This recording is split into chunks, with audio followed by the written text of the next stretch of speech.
Class 9-এর একটি মেয়ে বলছে তারা দুই বোন, যে সে আমার চ্যানেল বহুদিন থেকে ফলো করে। বলে, স্যার আপনার চ্যানেল ফলো ফলো করে আমি সেলফ স্টাডি করি, বা আমার চাপ দেওয়া সত্ত্বেও আমি টিউশন নিইনি, বা আমার সারাক্ষণ গালাগাল দিচ্ছে যে তোর কিছু হবে না, অথচ আমি ক্লাসে ভালো রেজাল্ট করছি।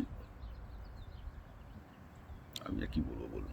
বলে, আমি চাই যে আমার বোনটা ক্লাস 2-তে পড়ে, তাকে বাবা মা জোর করে টিউশনি দিতে চাইছে, আমি বাধা দিচ্ছি, কিন্তু আমার কথা বাবা মা শুনছে না। আপনি একটা কিছু ভিডিও বানান যেটা আমি আপনার বাবা মাকে দিয়ে বোঝাতে পারি। আমি এখানে একটা ব্যাপারই খুব পরিষ্কার করে বলতে চাই যে আমি যতটুকু দেখেছি পশ্চিমবঙ্গের ব্যাপারে, এবং মানে আমাকে নির্লজ্জের মতো নির্ভেজাল সত্য কথা বলতে হয়, খুব দুর্ভাগ্যজনক সত্য কথা বলতে হয়, এর ফলে আমি অপ্রিয় হয়ে যাই সব কথা বলতে। তো এই কতগুলো ফ্যাক্ট জেনে রাখা ভালো যে পশ্চিমবঙ্গে অধিকাংশ ছেলে মেয়ের ভবিষ্যৎ নষ্ট করে, অধিকাংশ না, প্রায় 100% ক্ষেত্রে তার ভবিষ্যৎ নষ্ট করে তার বাবা মা, তার বাবা মার অতি পাকামো অথবা নির্বুদ্ধিতা। এটা কিন্তু ফার্স্ট থিং তুমি খেয়াল রাখবে, যে বাবা মা সবচেয়ে, মানে ছেলে মেয়ের সবচেয়ে বেশি ক্ষতি করে বাবা মা। খুব, আমি দুঃখের সাথে এই কথাটা বলছি, বাট ইটস ফ্যাক্ট, রাইট? তো এটা যদি, কেন এটা হচ্ছে পশ্চিমবঙ্গের ক্ষেত্রে বেশি, কারণ পশ্চিমবঙ্গের টিউশনির চলটা অত্যন্ত বেড়ে গেছে। কেন বেড়ে গেছে? কারণ এখানে চাকরি কম, লোকে ভয় পাচ্ছে, ফলে আরও বেশি টিউশনি দিচ্ছে ভয় থেকে, এবং আরও বেশি গাধা তৈরি হচ্ছে। সোজা কথা, টিউশনি যত পড়বে গাধা হবে, কিছু করার নেই। This is a fact. Fact কেন? কারণ তোমার মধ্যে চিন্তা করার স্কিল কমে যাচ্ছে, তো খোঁজার স্কিল কমে যাচ্ছে, হান্টার হতে পারছো না। হান্টার হওয়াটা সবচেয়ে বেশি দরকার। অ্যাটিচিউডটা এত খারাপ হয়ে যাচ্ছে যে ও মাস্টারমশাই তো সব করে দেবে। আমার একজন মাস্টারমশাই আছে, আমাকে সেভ করে দেবে।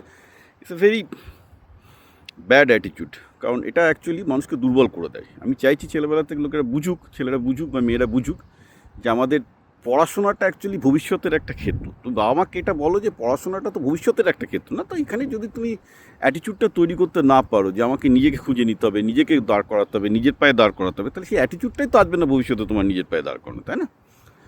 আর আরও একটা খুব দুর্ভাগ্যজনক সত্যি আমি সবাইকে বলতে চাই, সেটা হচ্ছে এই যে অ্যাকচুয়ালি পশ্চিমবঙ্গে বামফ্রন্ট শাসনের পর 34 বছর এবং আজকে তৃণমূল শাসনের পর পশ্চিমবঙ্গে যত মেধা ছিল, মানে যারাই পেরেছে পশ্চিমবঙ্গ ছেড়ে পালিয়েছে, যেমন আমিও পালিয়েছি আর সবাই পালিয়েছে। সোজা কথা, পালানোর কথাটা মিস করছি কোট আনকোট, কারণ আমি জানতাম ওখানে কিছু করা সম্ভব নয়।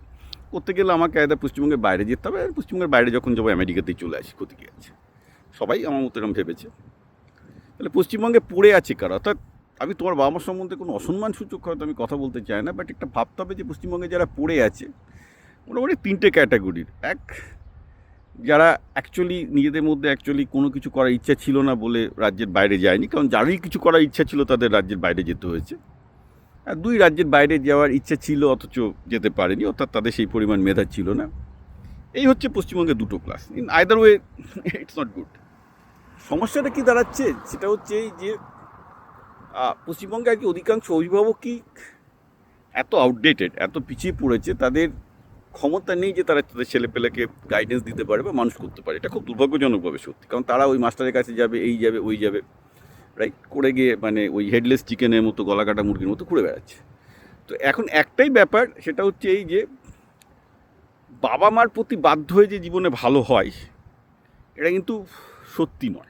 দেখো আমেরিকাতে বাবা মারা, আমরা এখানে কিন্তু আমাদের ছেলে মেয়েদেরকে খুব একটা বেশি মনিটর করি না, যা করতে পারে করি, আমরা একটু গাইডেন্স দিই, একটু তর্কপর্ক হয়, বাট এই ছেলে তুমি এই পড়ো ওই পড়ে করি না। কেন? আমাদের ছেলেমেয়েরা নিজেদের ইচ্ছা মতো বড় হয়, রাইট?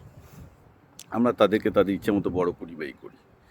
তো ভারতে সেটা হয় না, ভারতের রিয়ালিটি অন্য, সেখানে চাকরি কম, এই কম। কিন্তু আমি ভারতের চাকরির জন্যই বলছি, আজকে বাবা মারা কিন্তু যে যুগে পড়ে আছে তারা তাদের সময়ে পড়ে আছে, রাইট? যে যেখানে বই থেকে পড়াশোনা করতো, তাই যে বই থেকে পড়াশোনা করলে কে তোমাকে চাকরি দেবে? আজকে একটা এমএসসি পাস করলে, বিটেক পাস করলে কে তোমায় চাকরি দেবে? কেউ দেবে না। তো দেখতেই পাচ্ছ আমার চ্যানেলে কত আসছে, তো কেউ কেউ পাবে না। চাকরি পাওয়ার এই যুগে বা নিজের দাঁড়ানোর একটাই উপায়, যে নিজের পায়ে দাঁড়াতে হবে। অ্যাকচুয়ালি পশ্চিমবঙ্গে চাকরি নেই তো তা না, আমি তো বলছি অসংখ্য চাকরি আছে, কিন্তু মানে ফিল আপ করতে পারছে না তো লোকজন, ফিল আপ করতে পারছে না, কারণ লোক পাচ্ছে না। কারণ চিন্তা করবে যে একটু স্বাধীনভাবে, সেটুকু কেউ নেই। মানে একটা প্রবলেমে পড়লে সে যে একটু নিজে চিন্তা করে ভেবে করবে নেই, মানে total nonsense. I have to deal with, মানে আমি যখন ওয়েস্ট বেঙ্গলে ডিল করেছি ছেলেদের সাথে, এটা too much of nonsense, too much of nonsense. এত লো ইন্টালেক্ট ভাবা যায় না। খুব লো আইকিউ লোকজনের সাথে ডিল করতে। আবার একই জিনিস সত্যি হচ্ছে কি, আবার এই পশ্চিমবঙ্গের ছেলেগুলো যখন আবার এই রাজ্যের বাইরে বেরিয়ে যাচ্ছে, ধরো যারা মুম্বাই যাচ্ছে, এই যাচ্ছে এই যাচ্ছে, তখনই কিন্তু তাদের ব্রেন আবার খুলে যাচ্ছে, কারণ কি ধাক্কা খাচ্ছে, মানে খেতে পাবে না পরের দিন, বাবা মা তো নেই না পেছনে। তো তাদেরই কিন্তু আবার বাঙালিরাই যখন আবার ব্যাঙ্গালোরে যাচ্ছে, সেই বাঙালি যখন গুড়গাঁও যাচ্ছে, তাদের বুদ্ধি খুলে যাচ্ছে, they become very intelligent people. হ্যাঁ, এবং তারা খুব সফল হচ্ছে সেক্ষেত্রে। তো এইটা একটা জিনিস তোমাদের খেয়াল রাখতে হবে যে আজকে যে জায়গায় আমরা পৌঁছে গেছি আজকে এআইয়ের জন্য, সেটা যদি মানুষ যদি তার কগনিটিভ ডেভেলপমেন্ট না করে না, যেভাবে আমি বলছি বা অন্যরাও বলছে, আমারটা বলতে হবে না, আমি যে কথা বলছি সে তো আমিও তো আমেরিকার আরও কয়েকটা 10টা চ্যানেল দেখেই বলি, তা পড়াশোনা করে বলি, আমি নিজের থেকে না থোড়াই বলছি, আমিও 10টা চ্যানেল দেখে 10 জায়গা থেকে কী হচ্ছে দেখেই একটা জিনিস বাংলায় বলছি, ঠিক আছে? তো ঘটনাটা হচ্ছে এটা যদি না করে তারা কিন্তু ডুবে যাবে, কিছু করার নেই, there is no other alternative to sell them through.